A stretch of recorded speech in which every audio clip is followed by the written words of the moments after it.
What if you don't want to use adenosine? Is there another way? Well, come to find out, there is a great way to get patients out of SVT that's not requiring an IV and not requiring adenosine. So I want to tell you a little story. A few years back, I had a little 9-year-old girl. She had popped into SVT before and she had done it again. She was very hesitant and nervous and crying about having to get an IV. And I said, hey, let's try something first. So in the past, we used to just do vagal maneuvers, right? You would just bear down and hope that they would get enough vagal tone to pop out of SVT. But in 2015, in the Lancet, the REVERT trial was performed. And in this trial, it was enhanced vagal maneuvers.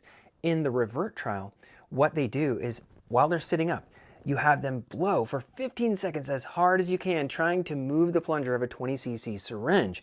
And then you lie the patient flat once they release and elevate the legs. This passive leg raise adds some additional venous return, distends the atrium a little bit more, and it enhances the vagal effect. So before we started the IV on this 9-year-old girl, we did that. We performed the REVERT maneuver.